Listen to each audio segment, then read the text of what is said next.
Congressman Kiko Barzaga at Senator Rodante Marcoleta walang pigil na isiniwalat ang pagiging protektor ng bagong talagang Pangulo ng Senado na si Tito Soto sa pinakamalaking isda na kumakamkam sa pera ng bayan.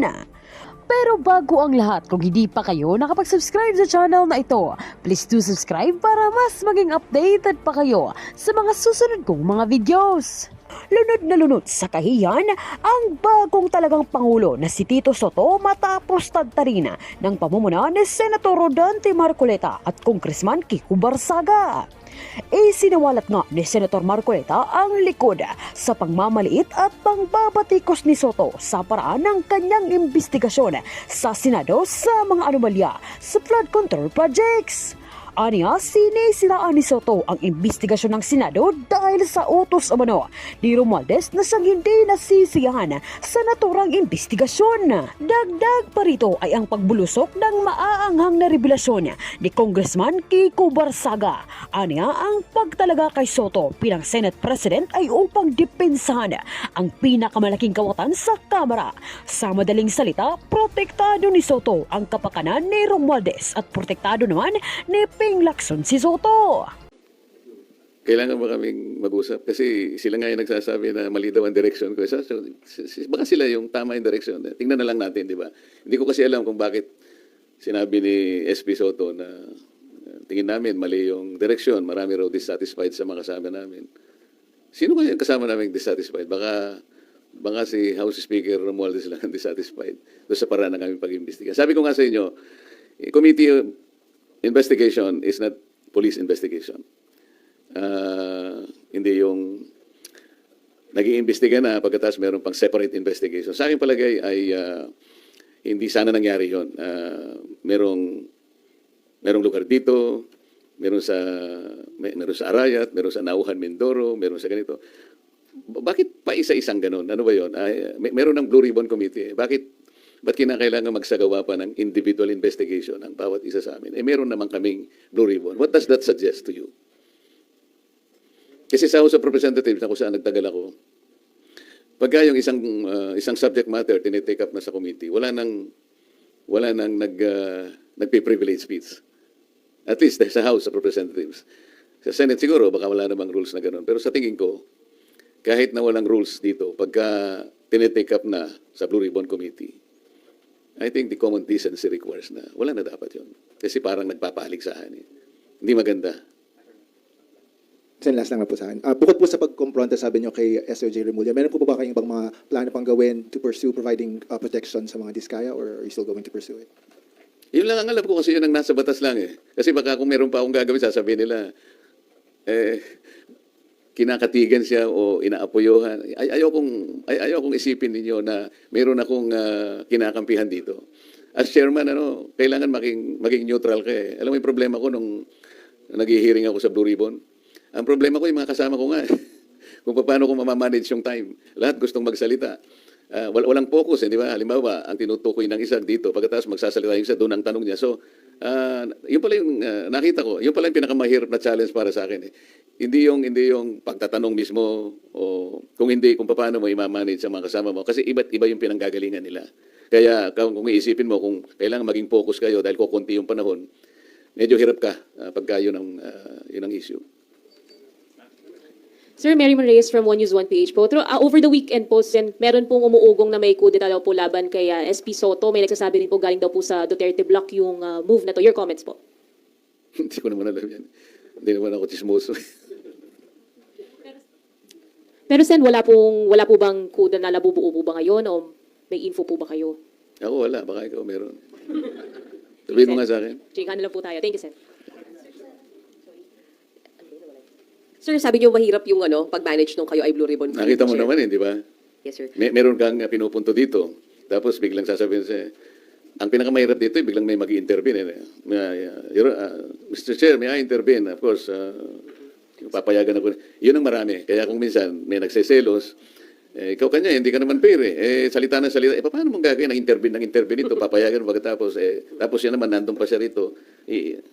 Ako, hirap na hirap ka talaga doon. So, sir, nakahinga ba kayo ng maluwag na hindi na kayo yung chair? Or would you have wanted to stay as the chairman of Blue Ribbon po? Hindi mo na mong tanong, nakaluwag, talagang lumuwag. nung ako'y pinalitan na, yung paghiga ko sa kama, nakatulog ka ako. So ayaw nyo na rin, sir. What would you have wanted to say, sir, as the chair? Eh, siyempre, kung ako yun, mandato eh. Yun ang tungkulin natin. Hindi naman tayo umaatras sa tungkulin. Diba? Okay, salamat sa inyong lahat.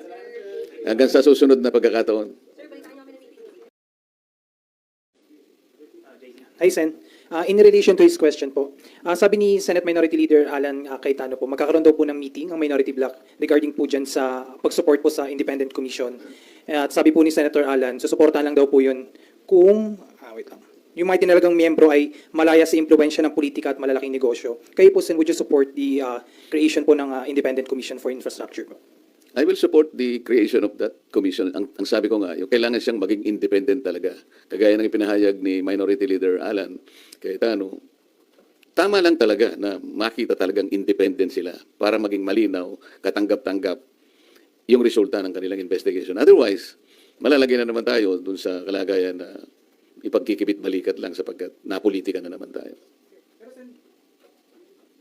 Nag-meeting na po ba ang minority bloc o mag-meeting pa lang po para pag-usapan po yan? Nakita ko sa thread, magmi-meeting pa lang kami. Pupunta ako mamaya.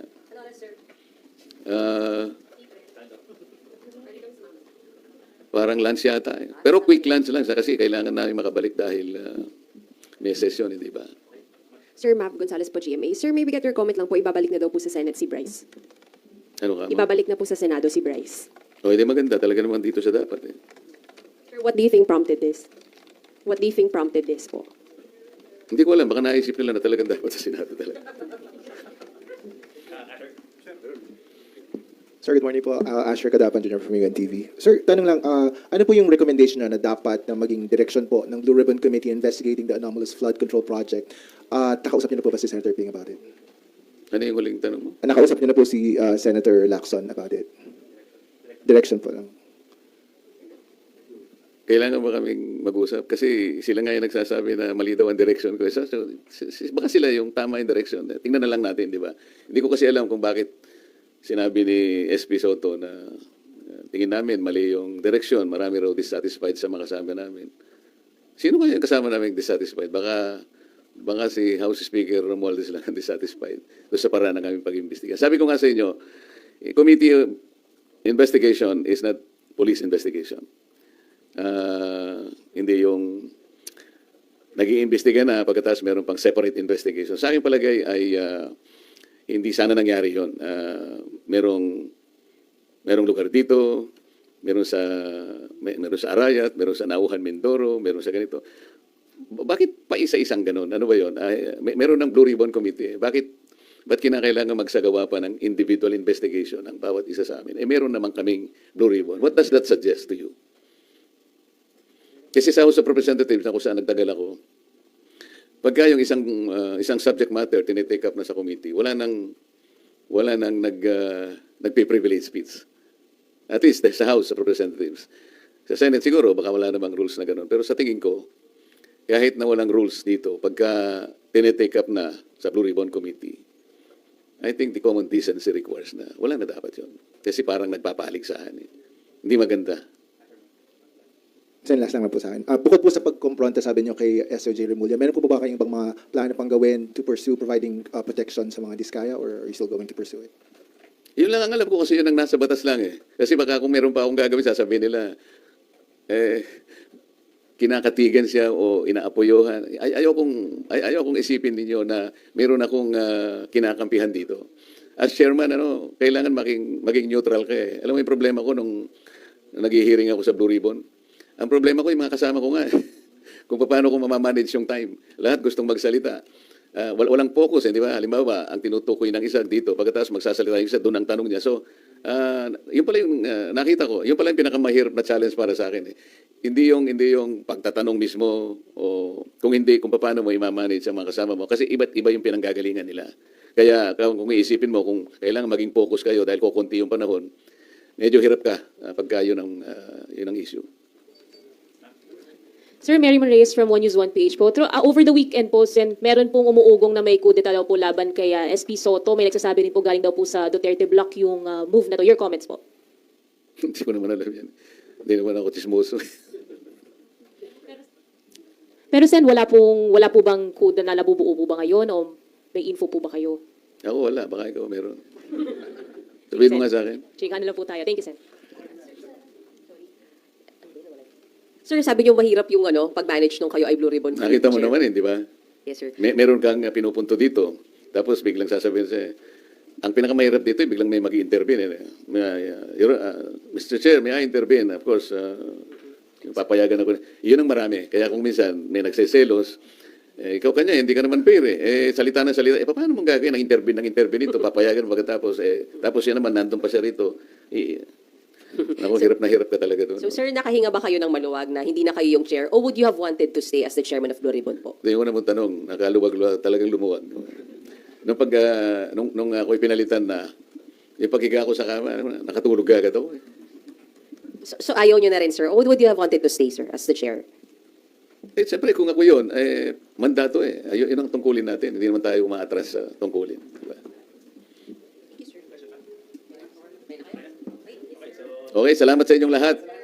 Hanggang sa susunod na pagkakataon.